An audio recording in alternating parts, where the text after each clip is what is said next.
Magandang gabi, pambungad sa ating newscast. Sumalang na sa pagdinig ng Independent Commission for Infrastructure si Presidential son, House Majority Leader Sandro Marcos. Ito'y para sagutin ang mga paratang sa kanya ni dating Ako Bicol Representative Zaldico at iba pang usapin.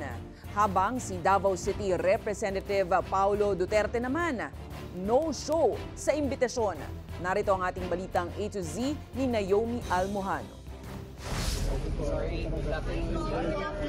Humarap na sa pagdinig ng Independent Commission for Infrastructure si House Majority Leader at Presidential son Sandro Marcos ngayong Huwebes. Isang linggo yan matapos niyang ihayag na kusang loob siyang makikipagtulungan sa investigasyon ng komisyon. Andito ako to lend anything that I know that will aid the ICI in their investigation. As I said, wala po akong tinatago, so I am happy to assist them in any way.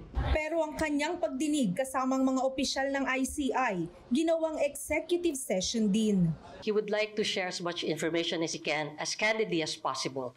And more importantly, there may be critical information that may be elicited from his testimony which may jeopardize or compromise further investigation of this commission. Handa naman ang mambabatas na isapubliko ang video ng kanyang testimonya. Pero muli niyang itinanggi sa komisyon ang mga paratang ni dating Ako Bicol Representative Zaldico laban sa kanya.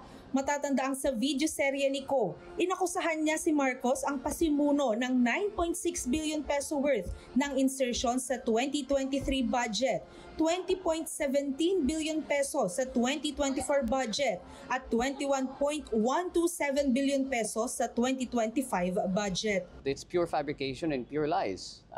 It's a move that reeks of desperation. It's a political ploy.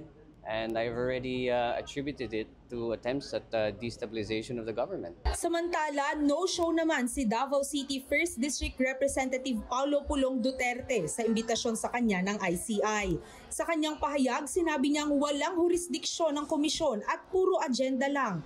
Dineklara niya ring walang kapangyarihan ng komisyon sa mga miyembro ng Kongreso at inakusahan ito ng umano'y political harassment. Kulang rin aniya ito ang komisyon ng due process, pagiging patas at respeto. Sinabi pa ni Pulong na hindi katanggap-tanggap ang paggamit umano sa kanya at kapatid na si Vice President Sara Duterte para ilihis sa katotohanan at totoong issue ang publiko. Malinaw aniyang political propaganda ito para pahinain umano ang pamilyang Duterte ilang taon bago ang 2028 national and local elections. Wala pa namang tugon ang ICI dito. Para sa Balitang A to Z, Naomi Almohano.